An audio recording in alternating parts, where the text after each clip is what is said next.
Bonjour, bonjour ou rebonjour, parce que je crois, enfin je vois, j'aperçois de nouvelles personnes. Bienvenue ou re-bienvenue. Donc voilà, nous sommes sur la deuxième partie de cette journée d'études. Moi, je vais remercier Frédéric Chauveau de m'avoir proposé ce rôle de présidente pour cet après-midi. Je me présente rapidement, Sylvie Sapp, donc je suis ingénieure d'études à l'Espace Mendes France. Ah, c'est trop fort ça. À la Maison des sciences de l'homme et de la société d'université de Poitiers. C'est le lapsus parce qu'effectivement, j'ai travaillé 4 ans ici. Donc ça y est, me revoilà, je suis chez moi. Donc voilà, je gère le pôle recherche et innovation à la MSHS et donc j'accompagne les chercheurs dans leurs projets de recherche. Je suis ravie d'être là, à la fois bien sûr passer du temps avec vous et puis effectivement à titre personnel aussi ce sujet m'intéresse. Donc voilà, on aura certainement l'occasion de l'évoquer dans l'après-midi. Donc je vais passer la parole à monsieur André Roche pour la première intervention de cet après-midi avec le titre « L'amour ou la vie, violence sur le couple en 2007 ». Monsieur Roche, vous êtes professeur émérite de l'université, spécialiste d'histoire culturelle. Parmi d'autres livres, vous avez publié Histoire du premier sexe chez Hachette Pluriel, également Histoire des vacances de 1830 à nos jours chez Hachette Pluriel, et tout récemment L'envie, une passion tourmentée chez les éditions Champvallon. Sur la question des violences faites aux femmes, vous avez notamment publié L'amour à la lumière du crime de 1936 à 2007 chez Hachette Littérature. Et vous êtes membre du comité de toute la jeune revue d'histoire culturelle, c'est une publication biannuelle en accès gratuit sur Internet. Je fais de la publicité. Voilà, je vous laisse la parole. Merci Sylvie Sapp pour cette présentation. D'accord, oui. Alors ma présentation, mon exposé, il a 3 défauts. Le premier, c'est que l'historien, habituellement, il prend la distance. Donc la distanciation a été pendant de nombreuses années, de nombreuses décennies, la qualité de l'historien. Or ici, ce n'est pas le cas. Son deuxième défaut, c'est que les exposés de ce matin étaient tellement brillants qu'ils ont à peu près tout dit de ce que je pourrais encore ajouter aujourd'hui. Et puis mon troisième défaut, c'est que ce que je vais vous raconter, c'est le vécu d'une séance, ou si vous voulez, d'un procès de Joseph Adrien qui, aux assises de Colmar, en 2007, a été jugé puis condamné pour avoir tué son épouse. Autrement dit, dans ce que je peux présenter, il y a à la fois ce qui s'est passé, c'est-à-dire comment ça a été conduit par la présidente et le président de cette chambre d'assises, et puis en même temps la façon dont moi je l'ai perçu. Autrement dit, soyez vigilants parce que peut-être que ma perception, elle va vous fausser la vue sur la question. Alors que s'est-il passé ? Eh bien, c'est écrit ici. Et Joseph Adrien, qui se présente ce jour-là, il exerçait la fonction d'aide-soignant avant son incarcération en 2004. Et c'est un personnage jeune, à peu près entre 30 et 40 ans, donc ce dont on a parlé tout à l'heure en écoutant Madame Delteil. Et puis, d'autre part, il est noir. Et enfin, tout au long de la présentation de son acte et de sa personne, il a les yeux baissés et il ne lèvera pas la tête. Donc il écoute ce que dit Madame Christelle Roulin, qui à ce moment-là est juge d'instruction. Alors, ce qui s'est passé, vous l'avez sous les yeux ici. Le corps de la personne qui l'a tué, donc de son épouse, a été transpercé de 16 coups de couteau. Et selon le rapport d'autopsie, 5 avaient causé des plaies pénétrantes à la face antérieure du tronc, une lésion pénétrante à la face postérieure et 6 plaies pénétrantes à la cuisse. Comme vous le savez, c'est ici quelque chose d'extrêmement impulsif qui a été la cause de ces actes. Et alors, sur le gazon, à proximité du véhicule, 2 couteaux de cuisine, j'ai pu les voir puisqu'ils sont présentés, des couteaux de 30 cm à peu près. Et Joseph Abrien, au moment où il a été arrêté, a dit « C'est bon, c'est moi, j'ai tué ma femme ». Et c'est l'officier de police de Guebwiller, puisque ça se passe à Guebwiller, qui a ajouté qu'il n'a opposé aucune résistance. Là-dessus, son avocat, maître Thierry Moser, dont vous pourrez peut-être lire le livre paru récemment qui s'intitule « Paroles d'avocat », qui est paru en 2021. Thierry Moser va souligner que s'il a ce côté, s'il baisse la tête, s'il ne parle pas, c'est parce qu'il lui manque précisément la capacité de s'exprimer. Et voici ce que dit Thierry Moser. « Il y a cette infirmité de la parole. Il n'est pas fichu de sortir de sa pudeur, de sa timidité, de sa carapace dans ce procès. Il n'est pas fichu de dire des mots pour nous émouvoir. » Autrement dit, on a là une plaidoirie qui souligne d'une certaine manière l'incapacité de celui qui est accusé de s'exprimer. Vous le savez, vous l'avez lu, c'est une argumentation que nous retrouvons souvent. Là-dessus, la présidente va remonter son histoire. Je la résume. Il est né dans les Antilles et à l'âge de 3 ans, ses parents se sont séparés. Il a fait une scolarité dite normale et là, on lui pose la question de savoir comment s'est passée sa rencontre avec Claire Salard, qui sera son épouse, c'est-à-dire celle qu'il va trucider. Comment avez-vous connu votre épouse? À Grenoble, à l'université, en biologie, en première année. Autrement dit, comme tous les jeunes de sa génération, c'est quelqu'un qui a rencontré une personne et puis ils se sont liés. 4 ans plus tard, en 99, ils se sont mariés. Il reconnaît avoir été bien accueilli dans sa famille. Donc, jusqu'ici, rien à déclarer. Il y a une éducation qui a sans doute fonctionné normalement et la conduite sociale des futurs époux, elle résulte de leur éducation, de leur mode de vie, etc. Là-dessus, on lui pose des questions sur la naissance de l'enfant, puisqu'ils ont eu un enfant. Alors, vous avez eu un fils. Oui, le 23 novembre 2000. Il est né à Guebwiller. Alors, question pratique. Votre épouse, que fait-elle? Claire est alors inscrite à l'école d'éducatrice à Strasbourg. Les 2 parents ont donc des moments où ils sont séparés l'un de l'autre, mais où ils se retrouvent. Elle rentrait le soir? Oui. Comment vous vous organisez? Il explique qu'il s'organise, c'était lui qui va chercher l'enfant, etc. Ensuite, elle sort de cette école et elle travaillait au Papillon Blanc, à Mulhouse. La question de la présidence avance un peu. Et comment ça se passait entre vous? Oh, ça se passerait très bien. Pendant la grossesse? Oh, c'était parfait. Et elle lui pose la question. Nathan, c'est le nom du fils. Était-il un enfant que vous désiriez? Tout à fait. La présidente insiste en disant, mais il y avait peut-être des moments... Non, non, pas du tout, nous étions étudiants.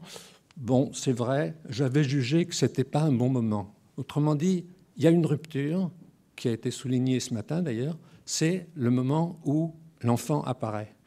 Et autour de lui, les témoins qui vont être appelés vont dire « La famille est surprise car Joseph trouve que c'est trop tôt. » Claire Salard vient alors à son secours, disent les témoins, et explique que c'est culturel, que les pères ne comprennent que plus tard, etc. Qu'est-ce qui s'est produit? Alors, l'interprétation subjective, c'est que à partir du moment où il y a l'enfant, tout n'est plus possible. Autrement dit, en épousant une femme, il épousait ici une vie de famille, et une fois que la paternité était présente, elle allait coloniser son avenir. C'est une hypothèse. Autrement dit, il y a un passé, il y a un avenir, et entre les deux, il y a une crise. Il est possible que cet homme voulait une vie pleine, et lorsque Nathan est né, les attentes se sont contrariées, les images se sont brouillées, les identités se sont fissurées. Alors, il faut que je fasse comme ça. Voilà.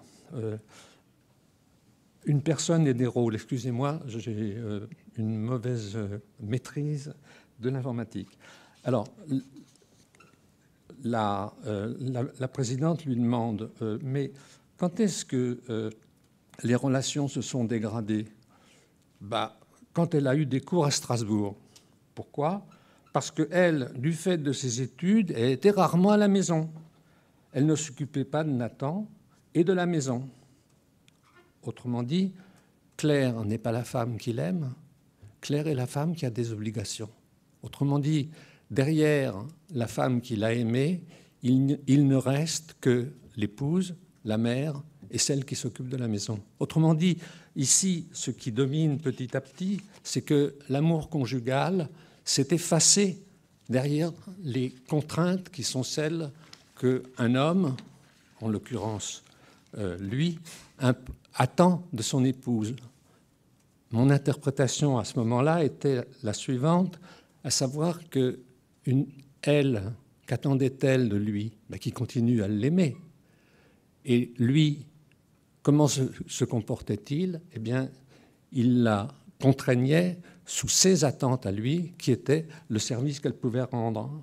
En ce sens, l'une des témoins qui vient à la barre, qui s'appelle Afida Ali, elle rapporte que Claire lui a dit « il me rabaisse ». Autrement dit, par ses paroles, des gestes quotidiens, des propos quotidiens, il a cessé de sublimer son amour et par les propos, par son comportement, il la rabaisse. Autrement dit, là où jusqu'ici il y avait un mouvement en quelque sorte affectif ascendant, maintenant on est dans un mouvement affectif qui dépérit. La journée, alors j'aurais dû vous le dire, donc c'est un jugement qui se passe sur 3 jours, hein, mardi, mercredi, jeudi, si ma mémoire est exacte. Donc au cours de ce jugement ou de ces séances, apparaît un deuxième aspect qui est soulevé par l'avocat général, donc qui s'appelle Claude Palpacuère, et qui lui demande il y a chez vous, m'a-t-on dit, ou cela apparaît dans les déclarations, une infidélité chronique qui va meurtrir Claire Savard. Donc là-dessus, une témoin ajoutera au départ, Claire ne voulait pas y croire, et 1 an après ou 2, elle a fini par avoir des doutes. En ce sens, elle a continué à penser que les choses allaient peut-être s'arranger. Autrement dit, elle a joué sur le temps. Et en jouant sur le temps, elle a aussi joué sur 2 ou 3 autres aspects, à savoir qu'elle avait un homme avec elle, et elle avait un père pour son enfant, et elle avait une famille autour pour sa vie sociale. Et en ce sens, ce que l'adultère de Joseph commet, c'est pas le fait qu'il a rompu un contrat ou qu'il ne le respecte pas, c'est pas ça. C'est que petit à petit, il a, au-delà de cette violation du contrat, il a attaqué l'intime de cette femme, la vie intime de cette femme, en ce sens que toute sa subjectivité, il ne l'a pas reconnue, puisque en ayant d'autres relations, il la blessait successivement, puisqu'il n'y en a pas qu'une relation. Alors, la présidente lui pose la question.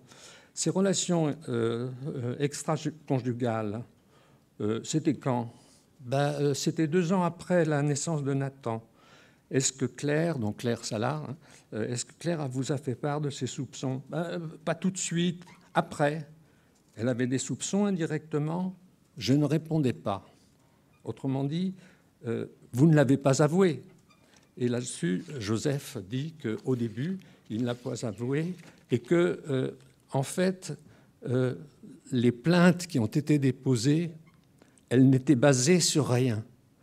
Autrement dit, on entre ici dans la stratégie, bon, plus ou moins crédible, mais dans la stratégie d'un accusé qui va essayer de montrer que c'est autour de la rumeur dont on parlait ce matin, c'est autour de la rumeur que petit à petit, il a servi de cible. On lui pose la question, était-ce des aventures ou des relations? Il répond des aventures. Il y en a eu beaucoup, et cette réponse un peu minable, qui est pas énormément. Autrement dit, ce qui ici m'a intéressé, et continue de m'intéresser, c'est que l'adultère s'est déplacé. Il n'est pas une rupture de contrat, il n'est pas la violation d'un sacrement. On avait parlé ce matin du sacrement du mariage, et tous les deux sont mariés religieusement, avec cette nuance, c'est qu'elle était protestante et lui est catholique, ce qui, dans une région comme l'Alsace, n'est pas tout à fait anodin. Mais ce qui a été le plus violenté ici, c'est l'intimité de Claire Sallard. J'avance. Non, c'est pas ça. L'arbitraire du désir. Alors, petit à petit, en avançant dans la procédure, on lui pose des questions sur son emploi du temps.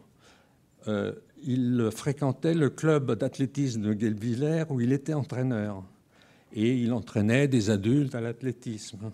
Il y consacrait beaucoup de temps.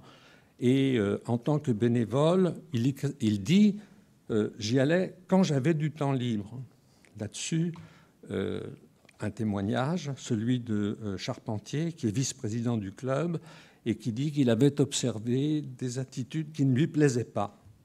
Et il accuse évidemment Joseph, de passer, je cite, « les mains sur les fesses des jeunes filles ». Il a dit cela, répond l'accusé. Ces propos ont été tenus après que j'ai été incarcéré. Le président, là-dessus, avance qu'il a donné des consignes et qu'il a même filmé. Bon.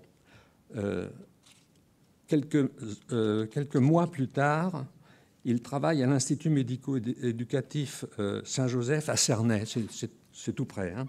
Et durant son stage d'infirmier, il prétend qu'une jeune fille m'a pointé du doigt et a dit que je l'avais violentée. Que vaut cette affirmation? Il se retourne, donc Joseph, et puis il dit « La jeune fille accusait les personnes de couleur ». Et il est vrai que lui est de couleur, enfin, à la peau noire. Hein. Alors, l'argument est majeur. Il est majeur parce que, je passe à soupçon et dérobade, finalement, si on l'écoute, si on prend son propos à la lettre, qu'est-ce qu'il veut dire? D'abord, si vraiment elle ne voulait pas être caressée, elle avait qu'à montrer leurs jambes ou leurs cuisses à quelqu'un d'autre. Ou alors encore, lorsque l'une d'entre elles porte plainte, c'est parce qu'il est noir. Sous-entendu, s'il n'avait pas été homme de couleur, s'il n'avait pas été noir, elle ne se serait pas plainte. Ou alors, encore, peut-être qu'elle aurait même certainement accepté s'il avait été blanc. Vous voyez, dans ce montage qui n'est pas vraiment un montage conscient, je ne le pense pas, mais je peux me tromper, il y a tout un ensemble de sous-entendus qui permettent la dérobade et qui permettent aussi d'écarter le soupçon. Autrement dit encore, finalement, dans ce pelotage, si vous me permettez cette expression, donc dans ces attouchements, qu'est-ce qu'il allait faire? Il allait rappeler à ces femmes la hiérarchie des sexes, à savoir que c'était lui l'homme, et donc il n'avait pas besoin de consentement pour disons, faire ce type d'attouchement. En un certain sens, son plaisir, c'était peut-être aussi leur soumission à ces actes.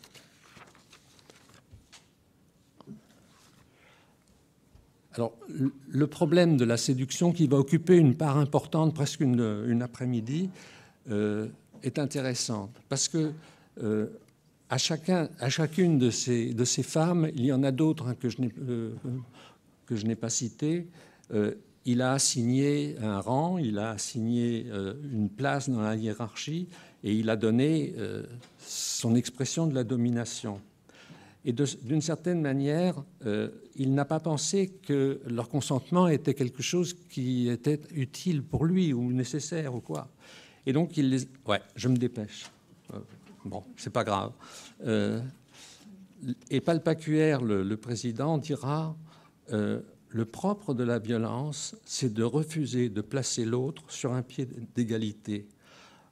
Ce qui fait que pour Joseph, le fait qu'il séduise, qu'il cherche à, d'une certaine manière, réaliser ses désirs, c'est le signe aussi d'une conception de la séduction.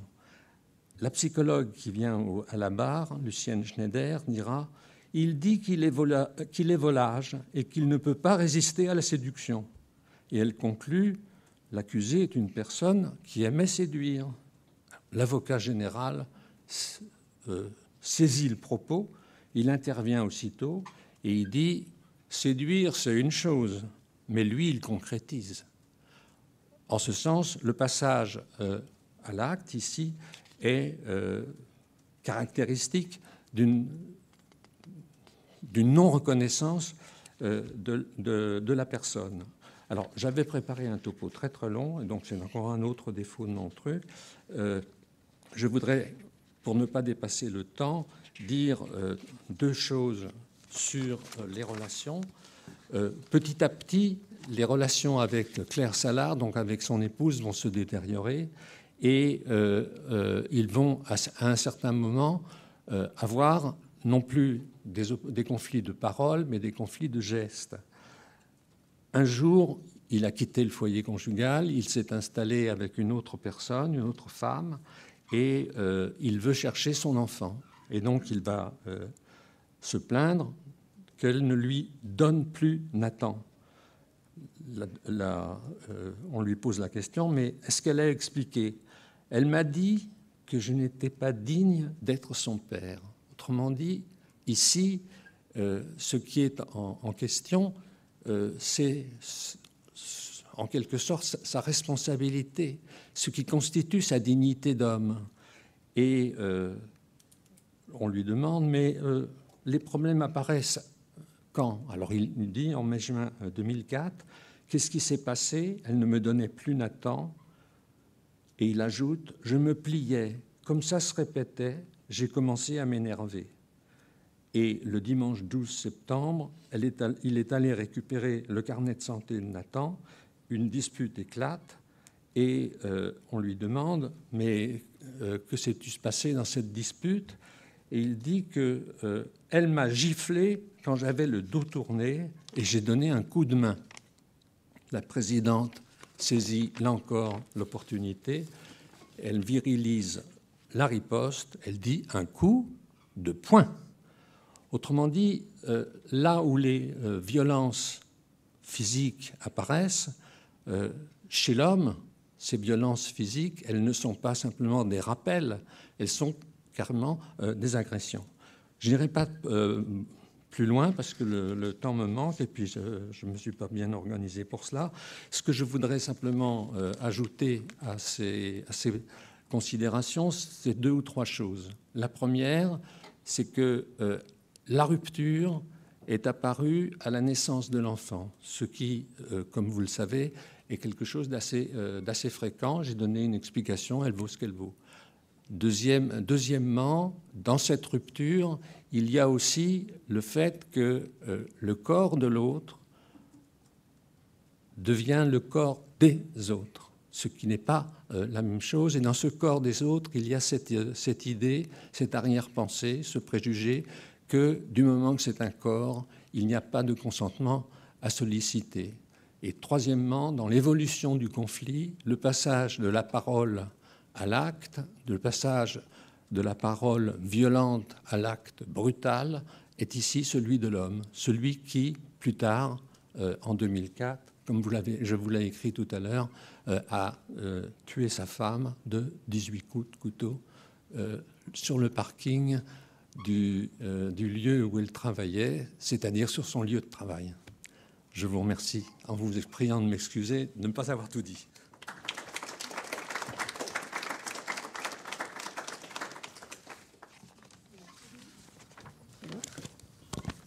Merci Monsieur Roche pour cette intervention. Si on reprend le titre de la journée d'études et par rapport à ce que vous avez pu nous dire sur ce Monsieur Joseph Adrien, ben c'est un homme banal dans votre récit. C'est un homme banal, on va dire. Il a une vie normale. Et donc voilà, donc ça fait le lien, j'allais dire, avec bien sûr le titre et notre journée. Ce qui me perturbe, je vais souvent intervenir, mais voilà, comme ça, c'est de dire que c'est que l'arrivée d'un enfant peut modifier la relation d'un couple. Et ça, c'est toujours, enfin, pour moi, je trouve que c'est très, très difficile à dire et à le vivre. Je pense que ça doit être épouvantable. Ça veut dire qu'on n'arrive pas à trouver sa place ou que l'homme n'est plus central dans le couple aussi. Donc je suis toujours effectivement perturbée par cette... J'ajouterais, oui, je suis tout à fait d'accord avec ce que vous dites. J'ajouterais peut-être un élément, à savoir que lorsque la relation se brise, l'autre, en l'occurrence Claire Salard, l'autre devient quelqu'un qui doit remplir des obligations. Autrement dit, chez laquelle, à tout instant, il va saisir les opportunités qui montrent qu'elle manque à ses devoirs. Et en ce sens qu'il peut la culpabiliser et que lui, il peut s'innocenter. Et c'est ce mécanisme que, n'étant pas psychologue, je ne peux pas expliquer, mais qui m'a paru très important, non pas dans la bouche de Joseph, mais dans les questions que lui posait la présidente ou le président lui-même, Palpacuer. Vous voyez, c'est cet instant-là où cette histoire de la relation affective qui a retenu mon attention. Et de là au passage violent qui conduit à la mort de Claire Salard, il n'y a peut-être pas grand-chose. Je veux dire, le cheminement est déjà fait, tristement fait. Ouais. Merci. Ce sera les questions après. On va passer donc aux deux autres interventions. Donc, hop, mon petit programme. Donc, nous accueillons donc Ludovic Gossot et Nicolas Palierne.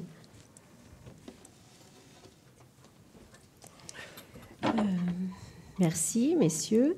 Donc, votre intervention, le sujet, c'est alcool, masculinité et violence conjugale.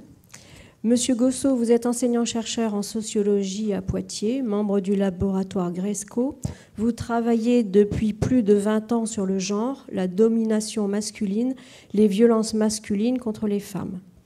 Monsieur Palierne, vous êtes sociologue au CHU de Poitiers et vous êtes en train de terminer une thèse consacrée au genre et à l'alcoolodépendance. Merci, vous avez 20 minutes. D'accord, merci pour cette journée. Merci pour cette invitation à intervenir ici. Donc, je vais essayer d'être assez efficace et synthétique, puisque voilà, nous sommes deux à intervenir, 10 minutes chacun. J'ai noté 14h30, 31 même. Donc, en fait, par rapport à notre intervention, il s'agit effectivement, comme le titre l'indique, d'étudier les articulations entre l'alcool, les masculinités et les violences conjugales. On a pensé commencer cette présentation par un rappel d'un sondage un petit peu ancien, puisque c'est 1999, mais qui indique effectivement que dans les représentations ordinaires, il y a une association massive qui construit le stéréotype en fait, de l'association de l'alcool et même de l'alcoolisme aux violences domestiques.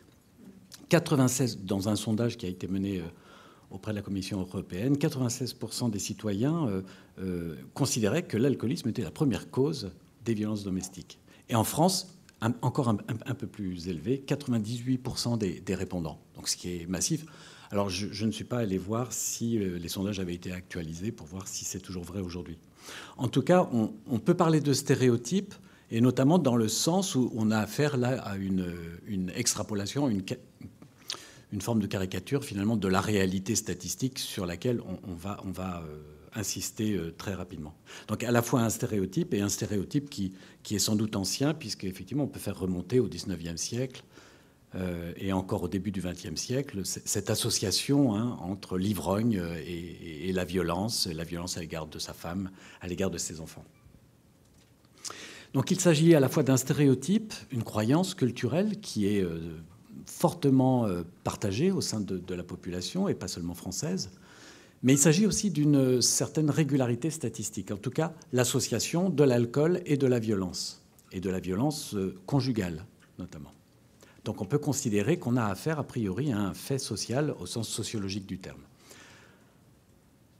Il y a de nombreuses enquêtes qui soulignent effectivement cette association. Néanmoins, cette association, elle donne lieu à des interprétations différentes. Donc finalement, notre propos avec Nicolas Palierne, ça va être dans un premier temps d'évoquer un certain nombre de travaux et de chiffres qui pointent cette association entre l'alcool et les violences. Et ensuite, Nicolas Palierne aura le souci d'essayer d'interroger les différentes interprétations, lectures possibles de cette association.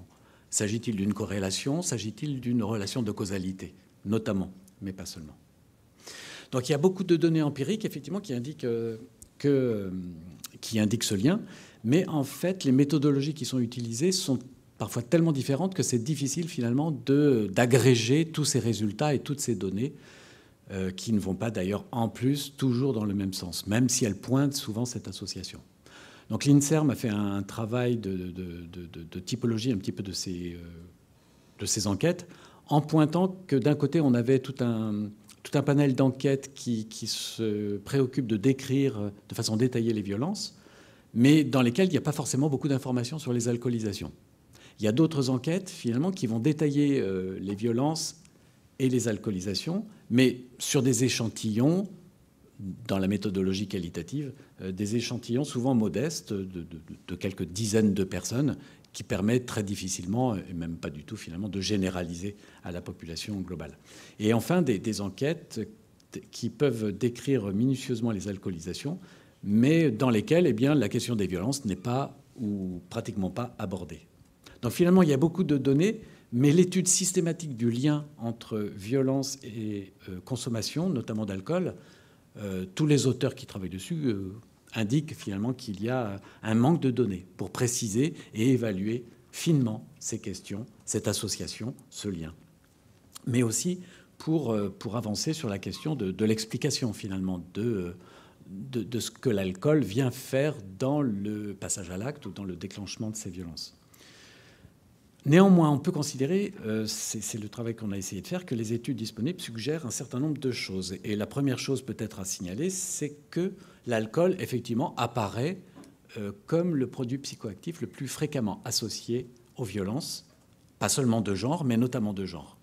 Alors que les autres produits psychotropes, psychoactifs, les drogues, le cannabis, etc., les drogues dures, apparaissent en comparaison beaucoup plus faiblement associés à ces violences. Donc il y a effectivement statistiquement un lien fort entre l'alcool en particulier, en termes de produits psychotropes, et le déclenchement de la violence masculine en particulier. Alors voilà, là je cite un petit peu rapidement différents travaux, différents résultats qui suggèrent finalement qu'il y a quand même probablement une tendance là qu'on peut repérer assez facilement depuis l'enquête en VEF en particulier en France, qui date le vrai démarrage de l'étude des violences masculines contre les femmes, et qui repérait finalement 36% des auteurs, qui repérait que 36% des auteurs de violences étaient, selon les victimes, en tout cas alcoolisés au moment des actes de violence. D'autres enquêtes, comme celle de Laurent Bègue, qui a beaucoup travaillé sur cette association, justement, et qui a questionné cette association entre alcool et violence, montrait qu'il y avait 35% des auteurs de violences dans la famille qui avaient consommé de l'alcool dans les 2 heures précédant le passage à l'acte. Dans la synthèse de la Direction générale de la santé, DGS 2008, l'alcool est présent dans 1/4 à 1/3 des féminicides. Et on va voir que finalement, ces proportions sont relativement stables dans les autres enquêtes que je vais citer. En 2010-2011, le tiers des 400 000 victimes de violences conjugales déclarent que leur conjoint était sous l'emprise de l'alcool ou de la drogue.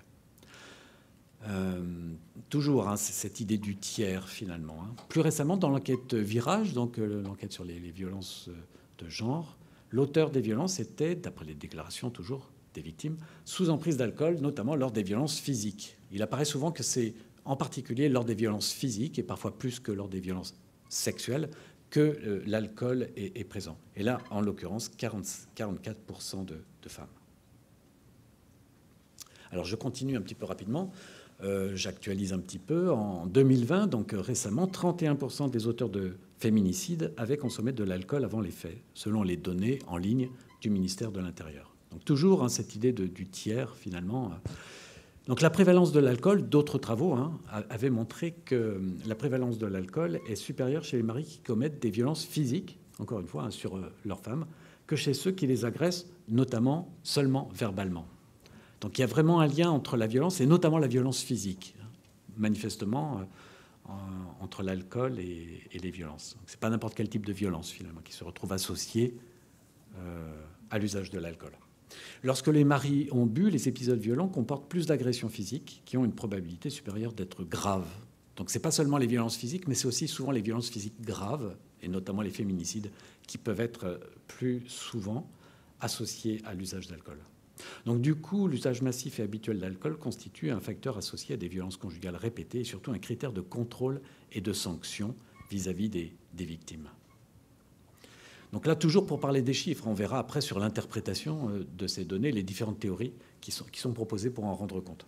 S'agissant de la situation sociale, et c'est aussi très important, même si les données sont encore plus rares sur cette question, s'agissant de la situation sociale des auteurs de violences conjugales, il apparaît que ce sont les catégories défavorisées, et en particulier en difficulté économique, qui sont les plus touchées, à la fois par la consommation d'alcool et par les violences les plus graves, en tout cas.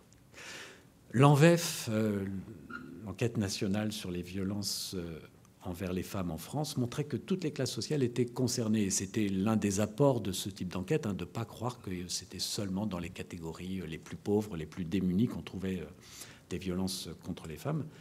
Mais de nombreuses autres études pointent le fait que les catégories défavorisées, les situations de précarité, le sont davantage concernant les violences graves, comme le rappelle Maryse Jaspard dans un de ses derniers livres,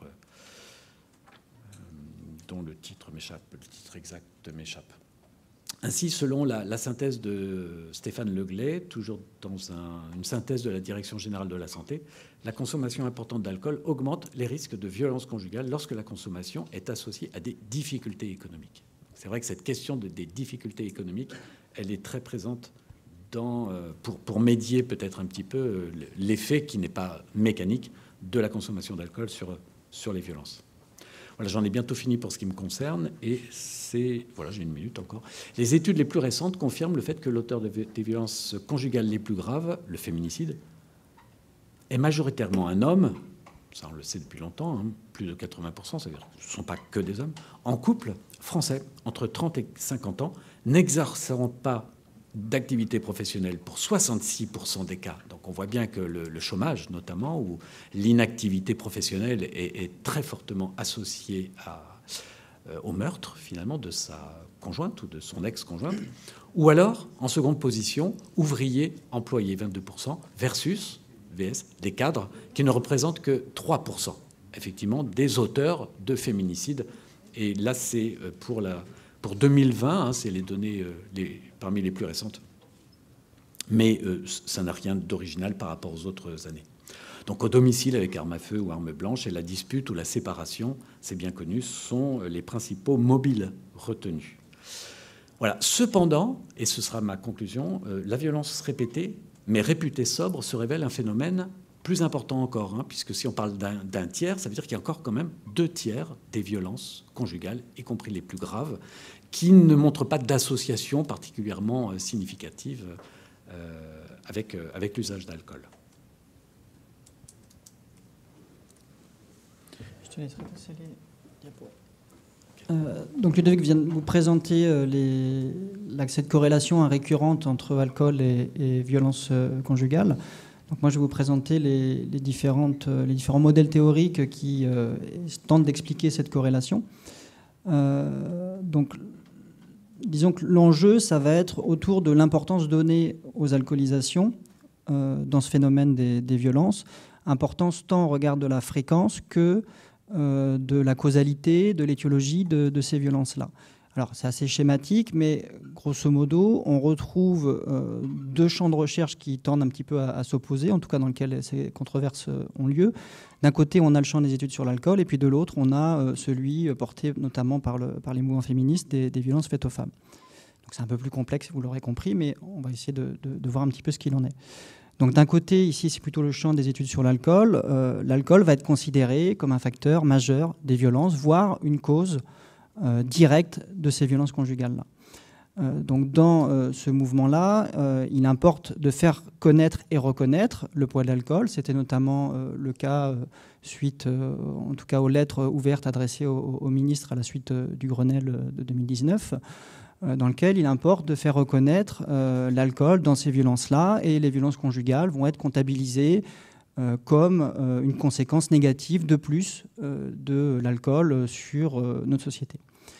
Donc on peut, dans ce mouvement-là, chercher à cumuler les consommations, tant du côté des agresseurs que du côté des victimes, de manière à accroître le lien statistique, puisque peut-être que vous l'avez lu, mais on a des chiffres qui, des fois, annoncent 80% de cas de violence conjugale où l'alcool ou d'autres produits psychotropes peuvent avoir lieu quand on cumule les consommations des deux personnes. Donc ici, dans ce registre d'interprétation, l'alcool va être vu comme une cause évitable de ces violences-là, et donc il importe, de ce point de vue-là, d'essayer d'agir sur la disponibilité et sur les facteurs qui contribuent aux alcoolisations des personnes-là. On insiste surtout sur les facteurs cognitifs et neurologiques, disons, de l'alcool pour expliquer le passage à l'agression du côté à la fois des auteurs, et puis aussi dans la diminution des capacités de se défendre du côté des victimes. Donc dans cette perspective-là, l'une des propositions pour chercher à diminuer les violences et notamment associées aux alcoolisations, eh bien, c'est une prise en charge addictologique des auteurs de violences pour éviter les récidives. De l'autre côté, donc ici c'est plutôt, vous l'aurez compris, les études portées sur les violences faites aux femmes. On va plutôt déconsidérer l'importance donnée aux alcoolisations. Puisque Ludovic vous l'a dit tout à l'heure, on a quand même 2/3 des violences qui n'importent pas, en tout cas qui ne comprennent pas d'alcoolisation. Donc, dans ce registre d'interprétation, eh bien, l'alcool ne va pas être l'explication substantielle des violences conjugales, puisque la majorité des violences va être faite par des buveurs modérés, entre guillemets. D'autre part, il faut aussi souligner qu'une part importante des personnes en difficulté avec l'alcool ne sont pas nécessairement violents avec leur conjointe. Donc l'alcool va plutôt être appréhendé comme une excuse visant à rendre compte des violences. C'est souvent dans ce registre que les auteurs de violences aussi peuvent expliquer leur comportement. Et dans des travaux anciens, mais dont l'interprétation est reprise plus récemment, l'alcool va être en ce sens un instrument de domination dans l'intimité à partir du moment où il cherche justement à justifier, voire à légitimer le passage à l'acte. Donc dans cette perspective, l'alcool ne va pas être vu comme une cause nécessaire ni suffisante pour expliquer la violence conjugale. Et l'interprétation qui est donnée lorsque l'alcool est considéré dans cette perspective va plutôt être vue comme un catalyseur de la sévérité des violences. Donc non pas comme la cause principale, mais plutôt comme ce qui va accroître la gravité des coups portés.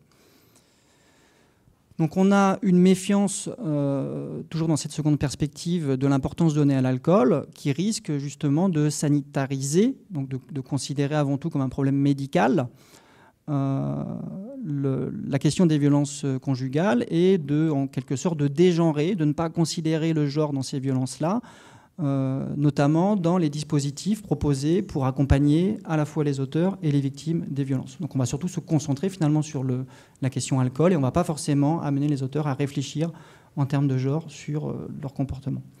Donc cette méfiance, elle va s'inscrire dans la tradition justement des approches féministes qui ont cherché en quelque sorte à banaliser les hommes violents. C'est un petit peu l'objectif de la journée d'aujourd'hui.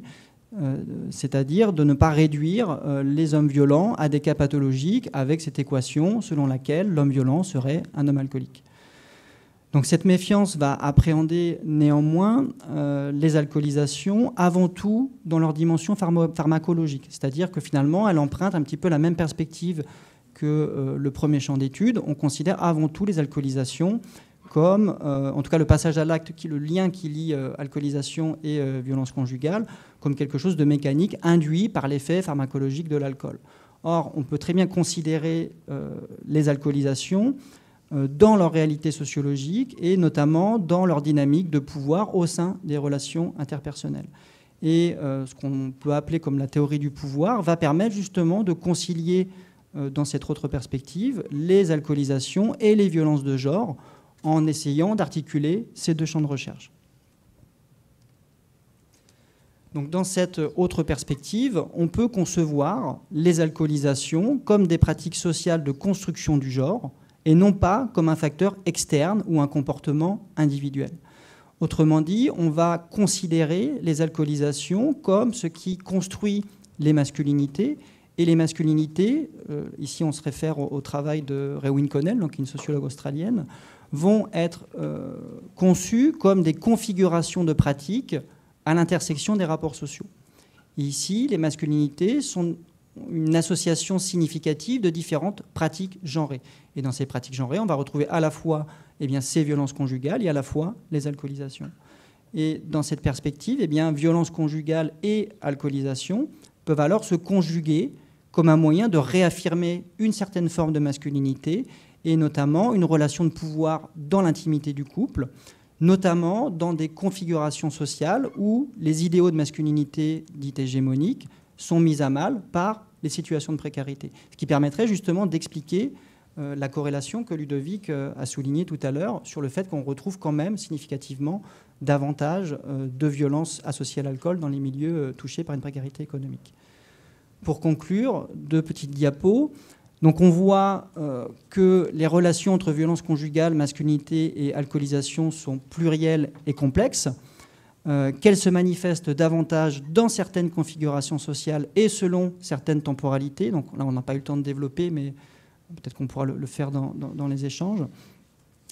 On peut globalement souligner, et c'était quand même un point positif par rapport aux réactions qui avaient suivi le Grenelle, le manque d'études systématiques, Ludovic l'a rappelé, tant à l'échelle internationale que nationale, pour essayer de mieux comprendre, de mieux évaluer le lien entre les consommations, notamment d'alcool, et les violences, notamment de genre.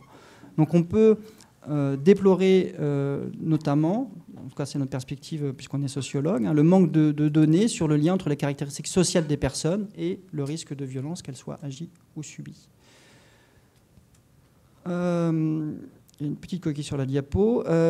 Donc la prise en considération du lien entre alcool et violence ne doit pas ni dégenrer la question des violences. Il ne s'agit pas de se focaliser à nouveau sur uniquement l'alcool, au risque justement d'entretenir le discours de l'excuse et finalement d'entretenir le discours des auteurs de violences, ni minimiser ou exagérer le rôle de l'alcool dans ces violences. Donc il importe en ce sens d'élargir les perspectives médicales sur les conséquences des alcoolisations, puisque ces conséquences-là ne sont pas seulement celles que les personnes consommatrices font à leur corps, mais sont aussi les conséquences qui touchent ceux qui les entourent. Donc il y a des concepts, notamment en épidémiologie, qui s'appellent l'alcohol harm to others. Donc c'est plutôt dans les travaux anglo-saxons, mais dans lesquels il y a largement la place d'intégrer ces violences conjugales. Donc ce serait quelque chose d'intéressant à développer, en tout cas en France. Et puis enfin, c'était aussi l'un des points de l'enquête Virage. Ici, on a surtout parlé du lien alcool vers violence, mais on peut aussi interroger le lien inverse, c'est-à-dire que l'étude Virage avait montré que les victimes de violences, notamment durant l'enfance, pouvaient aussi par la suite développer des comportements addictifs. Je vous remercie.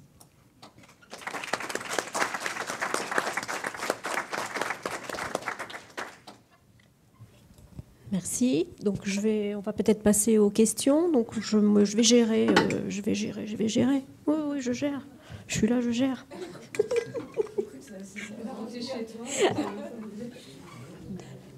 Alors, des questions, oui, Monsieur Roche, vous pouvez. Voilà.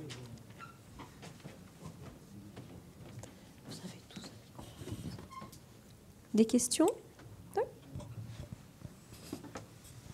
Merci. Alors, j'ai deux questions pour la première communication et deux questions pour la seconde. Alors, pour la première communication, c'était sur le fait que le personnage qui a été sollicité, celui qui avait tué sa femme, il a été dit à un moment donné dans la présentation qu'il n'avait pas de capacité de s'exprimer. Alors, est-ce qu'on peut préciser, c'est-à-dire, est-ce que c'est au moment de sa vie de couple, est-ce que c'est au moment de l'instruction, ou est-ce que c'est plutôt au moment du procès? Alors, ce que je vous propose, c'est que je pose toutes mes questions d'abord, et puis comme ça, je rends le micro. Ensuite, j'avais une deuxième question, c'était sur qui est difficile, c'est sur la question de la dignité. Alors là, peut-être que les collègues psychologues ou sociologues auraient peut-être aussi des éléments à répondre, mais si on fait une comparaison avec des phénomènes sociaux, notamment ceux qu'avait étudié donc Michel Perrault au moment de la jeunesse des grèves, elle disait que finalement la première revendication, c'était pas une revendication économique sur le salaire ou sur la durée de travail, c'était le droit à la dignité, le droit au respect. Donc du coup, c'est assez compliqué parce que si on ramène ça à une échelle individuelle, est-ce qu'un individu, quelle que soit la situation, qui a l'impression qu'il y a une atteinte à sa dignité, réagit? Alors ça ne veut pas dire du coup ça justifie le geste, mais ça permet peut-être de comprendre le mécanisme qui est enclenché. Alors ensuite, sur la deuxième communication, il y avait deux questions aussi. La première, c'est sur le fonctionnement des stéréotypes. C'est que si on prend les affiches de la fin du 19e ou du début du 20e siècle, on voit qu'il y a aussi une politisation, une syndicalisation de ce stéréotype. C'est-à-dire que c'est la CGT qui fait une campagne d'affiches sur la violence dans le couple et notamment la violence familiale, parce que sous-entendu après, ça fera quelqu'un qui sera peut-être perdu pour le syndicat ou en tout cas qui aura d'autres idées. Si jamais il est pris par l'alcool, il ne pourra pas, si je puis dire, être en marche pour la lutte sociale et puis faire avancer les revendications. Mais du coup, ce qui est intéressant, c'est que ce n'est pas au départ une campagne qui est voulue par les autorités et les pouvoirs publics, c'est une campagne qui part de la part des syndicats et au cours de cette période-là, la CGT, voilà, ce n'est pas une mince organisation. Et puis la deuxième question, c'était sur le pourcentage d'alcoolisation. Parce que là, j'aurais voulu savoir, c'est-à-dire ce pourcentage, est-ce que c'est du déclaratif ou est-ce qu'au contraire, il y a eu des tests qui ont été faits et qui prouvent que les personnes ont véritablement été alcoolisées? Parce que du coup, ça change un petit peu. Alors, est-ce que le protocole, c'est le même pour toutes ces enquêtes ou à chaque fois, effectivement, il y a eu un alcotest qui permet d'attester, de certifier? Ou alors, est-ce que vous aviez consommé donc, avant de passer à l'acte et quel était votre consommation?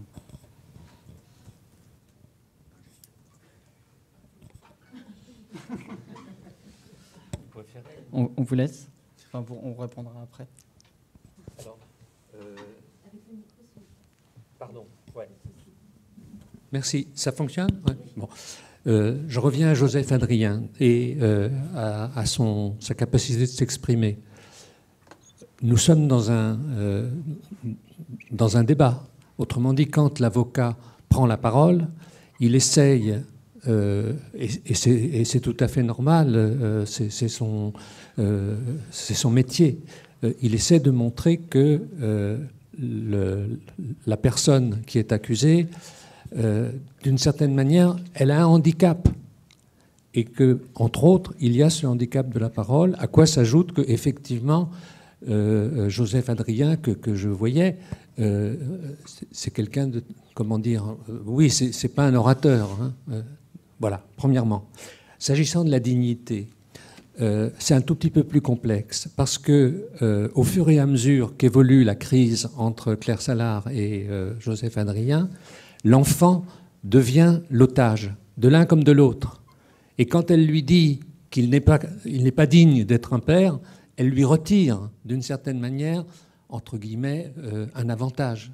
Et de ce point de vue, ça a pour effet d'accroître encore la tension entre eux deux. S'ajoute que, simultanément, lui donc s'est installé avec une autre femme et elle-même s'est confiée à quelqu'un, à un homme avec lequel elle ne vit pas, mais qui crée la jalousie chez Joseph Adrien. Et donc, d'une certaine manière, entre guillemets, elle se défend. Bon, oui, elle se défend. Elle défend sa maternité au nom de l'indignité de l'homme. Donc c'est dans cette dialectique à la fois que j'ai, moi, trouvé subtile, mais qui en même temps était relativement grossière dans la manière de s'exprimer de Joseph Adrien, que j'ai interprété cela. Voilà. À vous. Donc je vais essayer de répondre aux deux questions de Frédéric. Je vais commencer par la deuxième, sur ce pourcentage d'alcoolisation. Donc, dans la plupart, voire la quasi-intégralité des études, c'est du déclaratif. Après, la question qui est posée à chaque fois, que j'ai un petit peu souligné dans la conclusion, c'est la temporalité. À chaque fois, il faut voir, comme le disait Ludovic, il existe plusieurs types d'études dans lesquelles on n'a pas toujours quelque chose de bien détaillé sur les alcoolisations. Donc des fois, en fait, on déclare un modèle général d'alcoolisation, mais on ne sait pas trop ce qu'il en est avant ou après le passage à l'acte. Donc c'est un petit peu ces ambiguïtés qu'on peut avoir. Après, au niveau de la mesure, il me semble, si je ne dis pas trop de bêtises, malheureusement j'étais absent ce matin, que la mesure est faite dans les cas de féminicide. Il y a un test biologique, il y a une mesure dans ce cas-là. Mais pour le reste, c'est seulement du déclaratif, soit de la victime le plus souvent. Sur la première question, donc sur justement l'idée que ça était porté plutôt par les syndicats, je répondrais que les rapports avec l'alcool sont toujours très complexes de ce côté-là. Qu'effectivement, je pense que tu connais mieux le 19e que moi, qu'effectivement il y avait quand même un grand mouvement plutôt porté par les classes bourgeoises hygiénistes qui stigmatisaient les consommations ouvrières au 19e, mais il faut savoir aussi que ça a pu être porté aussi, on va dire, d'en bas, à la fois par des syndicats ouvriers, mais aussi par des mouvements anarchistes qui critiquaient justement l'alcoolisation. Et donc c'est vrai que c'est un petit peu l'ambiguïté dans ces rapports sociaux liés aux alcoolisations, c'est que d'un côté, on va au contraire interdire le droit à l'alcoolisation pour les personnes dominées, donc notamment les femmes, notamment les classes, on va dire, subalternes ou les personnes racisées. Donc ça, on a ces mouvements-là, notamment dans les rapports coloniaux, etc. Donc il y a ce rapport-là. Et puis de l'autre, au contraire, on peut considérer que l'alcool, c'est l'opium du peuple, c'est ce qui permet aussi, on va favoriser les alcoolisations. Et là, on va retrouver par exemple le cas dans ces rapports avec les aborigènes ou autres, on va plutôt avoir l'effet inverse. Donc c'est vrai que cette complexité de penser ce rapport de domination entre les différents groupes sociaux peut se jouer tantôt dans un sens, tantôt dans l'autre, et peut être porté au contraire par les classes dominantes ou au contraire par en bas où on peut se prémunir. Donc ça va plutôt être justement l'idée, comme tu le disais, de souligner par la CGT, c'est plutôt justement d'évincer les questions d'alcoolisation dans l'optique de c'est l'opium du peuple. Au contraire, il faut garder une force revendicatrice dans la lutte. Par les syndicats et par le clergé. Oui. Dans des perspectives différentes, du coup. Mais... Moi, je n'ai pas beaucoup de choses à ajouter par rapport à ce que vient de dire Nicolas. Peut-être juste par rapport au pourcentage ou au taux d'alcoolisation, c'est à la fois une question très, très pertinente. Et effectivement, on manque, alors là-dessus, cruellement, alors surtout en France, d'ailleurs, par rapport aux États-Unis notamment, qui étudient beaucoup plus finement ces processus. Mais les modes de consommation n'étant pas les mêmes, l'acceptabilité de certains comportements ou de certains gestes n'étant pas les mêmes, c'est très difficile de comparer. Mais par rapport à la France, effectivement, non seulement c'est du déclaratif la plupart du temps, mais en plus c'est du déclaratif souvent des victimes par rapport à la consommation de l'auteur. Donc du coup, ça fait beaucoup de biais, ça fait beaucoup de...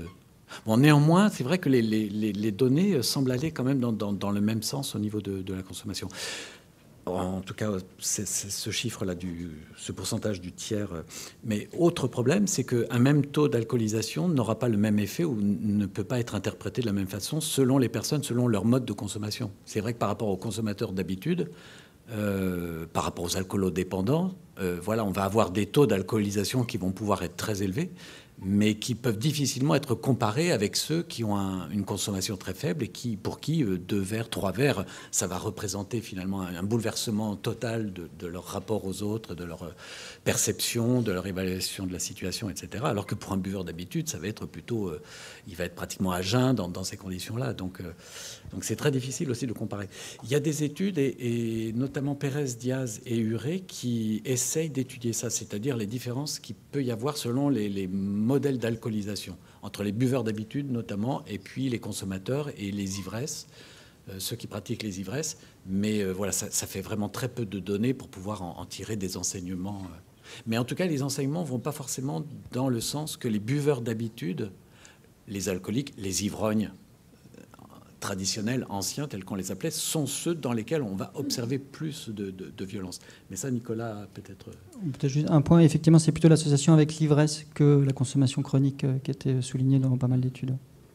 Donc, c'est-à-dire ça va vraiment à l'encontre du stéréotype qui associe l'ivrogne, bagarreur, qui tape sa femme et ses enfants, traditionnellement. C'est pas ce qu'on observe. Il peut même y avoir des taux de violence, d'ailleurs plus faibles, au sein de la communauté alcoolodépendante. Oui. Ouais. Oui, si vous permettez, je voulais vous poser une question.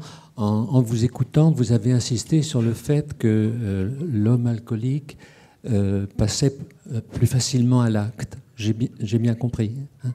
Et en vous écoutant, je me suis dit, en fait, il ne passe pas à l'acte, il passe de la parole au geste.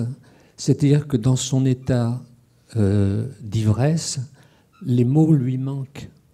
Et que cette absence du vocabulaire, donc cette absence de la parole, engage le geste. Je ne sais pas, qu'est-ce que vous en pensez? Peut-être, je n'ai pas dit l'homme alcoolique. J'ai peut-être dit au niveau justement des taux d'alcoolisation élevés, mais ce n'est pas forcément des personnes alcooliques, c'est-à-dire suivies en cure de désintoxication, des choses comme ça, ce à quoi on renvoie l'alcoolisme. Après, c'est vrai que personnellement, la différence entre de la parole au geste et le passage à l'acte, personnellement, il me faudrait un temps de réflexion pour arriver à distinguer les deux. Mais je l'aurai, ce temps de réflexion, après.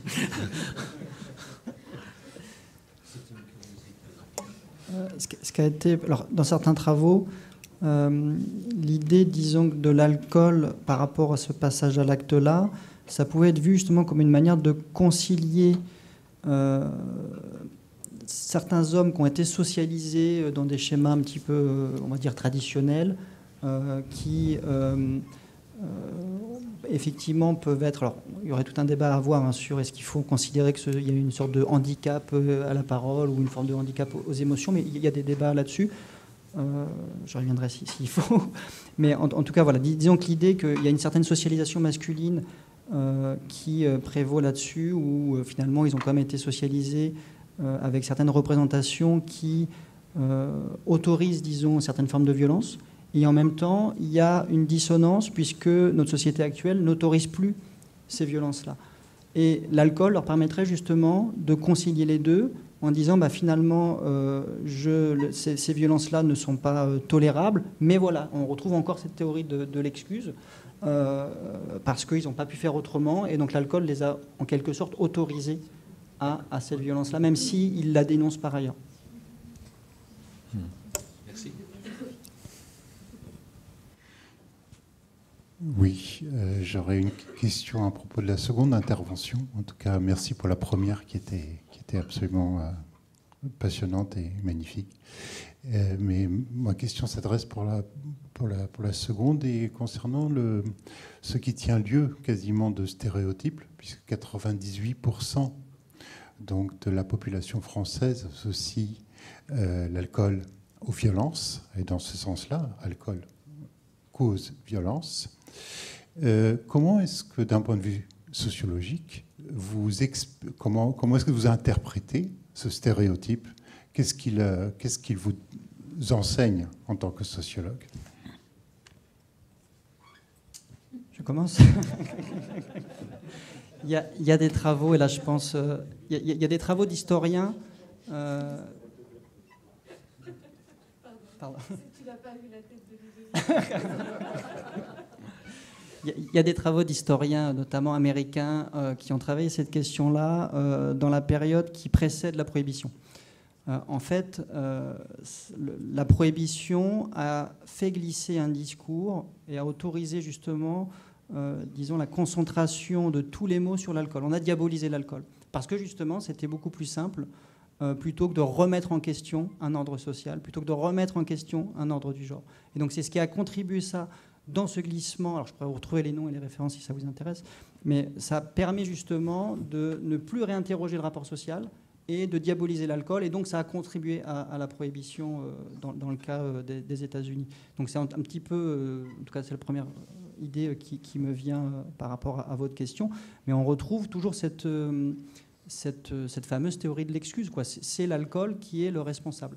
Et finalement, on le retrouve encore aujourd'hui, comme je le disais dans les discours des auteurs de violence. On retrouve quand même, donc c'est aussi cette idée de la croyance culturelle. Et c'est vrai que tout à l'heure, quand je présentais le champ des études sur l'alcool, d'un certain côté, ils entretiennent cette croyance culturelle en pointant l'importance de l'alcool, en disant, en surévaluant l'importance de l'alcool dans ces violences-là, au risque de dégenrer la question. Et c'est un petit peu le risque de diaboliser. Et on va le retrouver aussi dans les relations de couple en fonction de la temporalité de la relation. Quand la personne victime est encore, disons, amoureuse de la personne, eh bien, c'est bien pratique aussi de pointer l'alcool comme la raison des violences plutôt que d'interroger la relation dans sa globalité. Alors qu'à l'inverse, après souvent un travail en accompagnement, les personnes tendent plutôt à réfléchir sur le rapport de domination, sur le rapport intime avec la personne, plutôt que de focaliser l'attention sur l'alcool. Oui, j'aurais pas mieux dit, forcément.